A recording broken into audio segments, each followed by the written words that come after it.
O aumento da esperança média de vida da população portuguesa nas últimas 5 décadas é uma história de sucesso. De 67 anos, em 1970, passou hoje para 81. Em 1974, a mortalidade infantil era muito elevada e não existia um Serviço Nacional de Saúde universal. 50 anos depois, o país está extraordinariamente diferente. Os grandes sacrifícios que vão ser pedidos ao povo português, na grave conjuntura que nós atravessamos, não lhe devem ser exigidos neste domínio da saúde. A saúde é a nossa grande riqueza. Temos que a proteger. Nós passámos de uma posição muito atrasada em indicadores de desenvolvimento social para uma posição onde hoje estamos no pelotão da frente.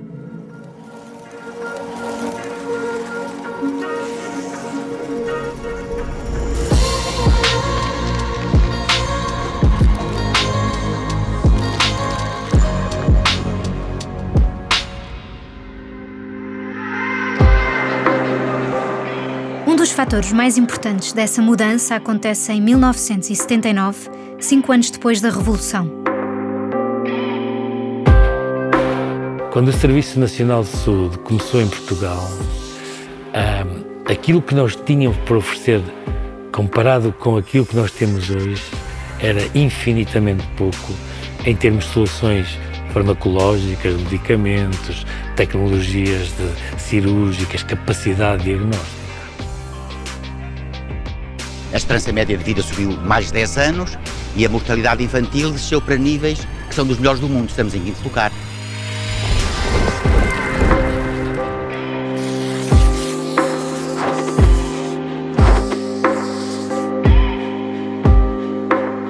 A evolução do Programa Nacional de Vacinação também contribuiu para este resultado.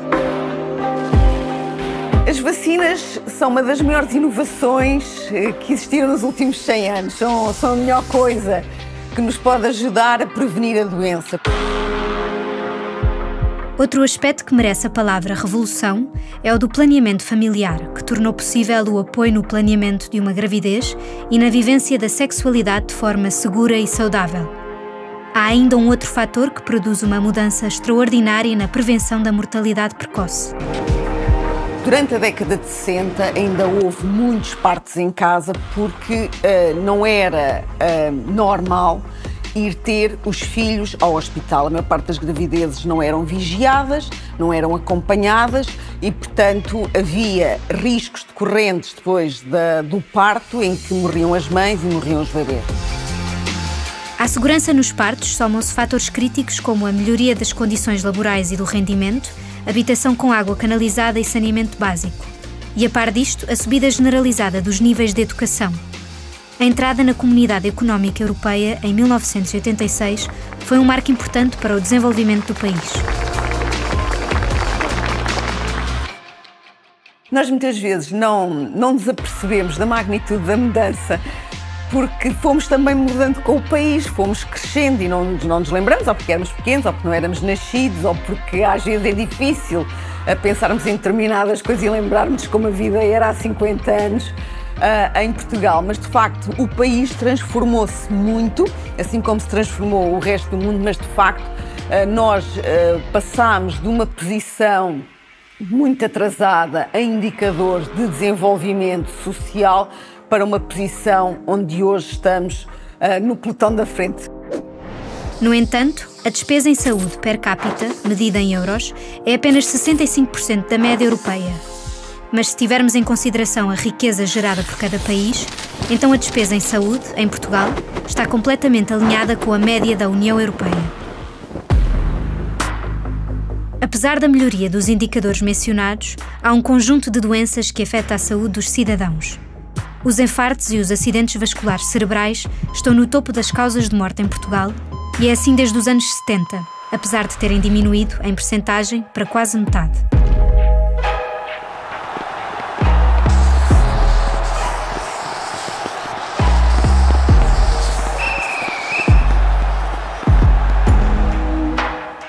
Diana Aguiar de Sousa. Houve mais mortes por AVC do que por Covid, mesmo em 2021. Portanto, continua a ser em Portugal a principal causa de morte É em Portugal e na Europa a principal causa de incapacidade permanente em adultos e, de facto, não vemos ainda, do ponto de vista de medidas de saúde pública, o reflexo desta gravidade. Em geral, os fatores de risco comuns para as tromboses incluem tensão alta, maus hábitos alimentares e sedentarismo. A hipertensão é o fator de risco mais comum quando acontece um AVC. Os portugueses dão conta dos avanços da medicina.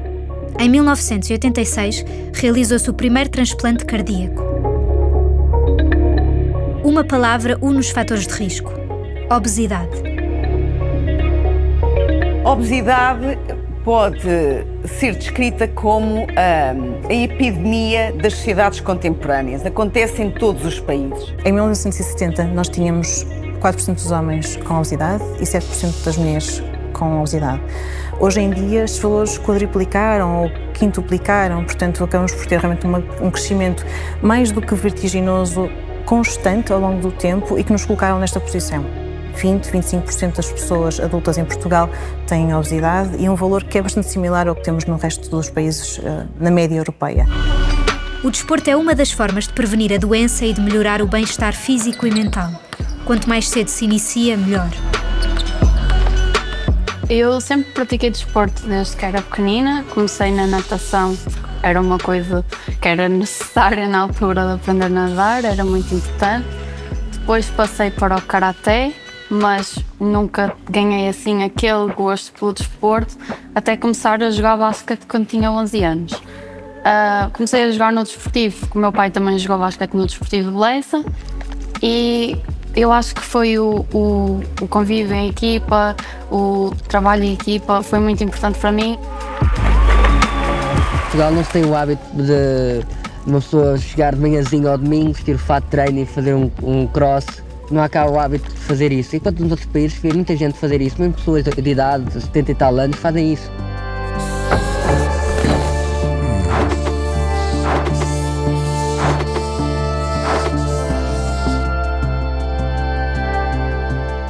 O desporto não é a única forma de manter uma vida ativa. Hoje vivemos mais no espaço urbano e 2/3 dos portugueses deslocam-se de automóvel diariamente. Existem 2 fatores que contribuem grandemente para isto: a dieta e a atividade física e, na verdade, a nossa urbanização, a deslocação para o litoral, para as cidades, é uma das grandes justificações para que isto aconteça. De repente temos as pessoas que trabalhavam no campo, deixam de ingerir os alimentos que produziam e passam a ingerir alimentos que são muito mais processados. Portanto, a alteração da dieta é muito clara aqui, mas também deixaram de realizar tanta atividade física, porque era aquilo que faziam no dia-a-dia e passam hoje em dia a estar muito mais tempo sentado. Quando nós analisamos a evolução da disponibilidade alimentar e do consumo alimentar no nosso país, assim, nos últimos anos, vemos que uma maior oferta e um preço também mais baixo de proteína animal fez com que as quantidades de carne, sobretudo, mais de carne do que de peixe, mas também de ovos, também dos próprios laticínios, tenham aumentado, e isso, comparando dados, se calhar, dos anos 70 até agora, esse consumo per capita duplicou, tal como das gorduras de adição, tal como do açúcar de adição, e por isso o problema não é tanto, se calhar, a escassez de legumes ou a escassez de fruta, mas mais pelo acréscimo de proteína animal. A doença mental tem sido associada a um tabu e socialmente estigmatizada.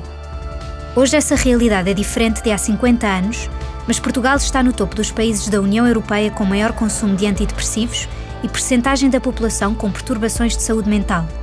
22% contra 16,7% da média da União Europeia, segundo um relatório de 2023 da OCDE. Daquilo que nós ouvimos falar mais são situações do dia-a-dia, no sentido das depressões, do burnout, dos ataques de pânico, da ansiedade incapacitante para viver a vida e para trabalhar. Portanto, e aí tem muito a ver, penso eu, com o facto de as pessoas estarem mais alertas e, portanto, também se conseguirem queixar.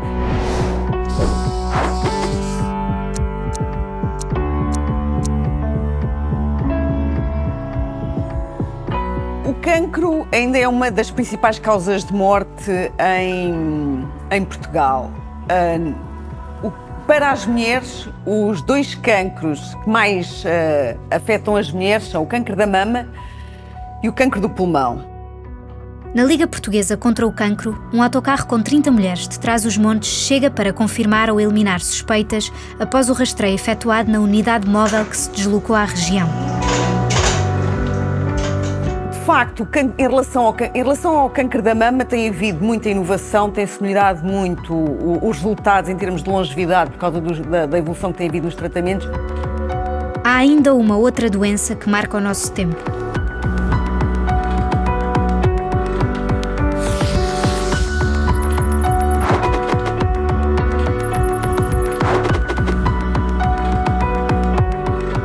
O tabaco é responsável, de facto, por cerca de 1/3 dos cancros, talvez um pouco mais, mas além dos cancros, afeta a saúde numa enorme quantidade de aspectos. É o desafio associado, nomeadamente, às novas formas de tabaco, como cigarros eletrónicos e tabaco aquecido, os quais têm vindo a entrar no mercado de forma muito ágil, nomeadamente através de adolescentes, com os cigarros eletrónicos. E se não fizermos esforços nesse aspecto, poderemos ver uma inversão da curva. Portanto, não é assim tão certo, se não fizermos mais nada, que consigamos ver este decair da curva como tem acontecido até agora. Isto é que é um palheto da primeira hora.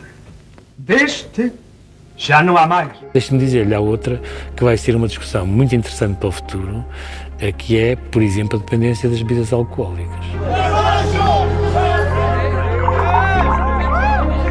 Portanto, há 50 anos atrás, no caso do álcool, é interessante verificar que nós tivemos, nessa altura, o maior consumo de álcool per capita em litros de álcool puro por habitante. E chegámos aos 21 litros de álcool puro por habitante. Se pensarmos que à data as mulheres bebiam muito pouco, então fica aqui uma quantidade de álcool consumida pelos homens muito significativa. Apesar da extraordinária redução para metade ao longo de 4 décadas, o consumo de álcool voltou a aumentar em 2014 e não recuou mais. O álcool impacta socialmente, na violência, impacta nos desastres de automóvel, impacta diretamente depois na saúde, porque depois do tabaco o álcool é a principal causa, por exemplo, de cancro. Para não falar das doenças do fígado, das doenças digestivas, tudo isso. A evolução do consumo de drogas é também parte relevante da história do país nas últimas 5 décadas. E chegamos ao fim dos anos 90 com a toxicodependência a ser considerado o principal problema para os portugueses em termos de sociedade e estimarmos ter cerca de 1% da população, à volta de 100 mil portugueses, consumidores problemáticos de heroína com problemas graves relacionados com esses consumos. Um problema desta dimensão exigiu uma resposta nova. Foi o que aconteceu. A estratégia portuguesa, primeira ou segunda em termos mundiais, é a primeira consta que depois foi posta em prática, que foi a descriminalização do consumo de drogas. E ao descriminalizar, fizemos com que todos os cidadãos que consumiam se sentissem livres para procurar ajuda. O caso português passa a ser estudado em todo o mundo pelos resultados atingidos. O apoio a consumidores de drogas prestado pelo SNS contribuiu, a par de outros fatores, para diminuir substancialmente o número de casos de SIDA em Portugal. Os dados dos últimos anos mostram que os novos utentes chegam para tratamento, sobretudo pelo consumo de cannabis, quase metade dos casos. No entanto, a cocaína tem vindo a crescer e já representa quase 1/3 dos casos. A heroína é a terceira substância que mais gera adições com necessidade de tratamento. Nas dependências atuais aparecem problemas novos. O vício em redes sociais ou em jogos como raspadinhas, casinos e outros jogos de prémio instantâneo. Mas há igualmente novas drogas à base de substâncias sintéticas e cada vez mais variadas. Hoje, o terapeuta muitas vezes não faz ideia, o consumidor se calhar também não, de que tipo de substância foi consumida.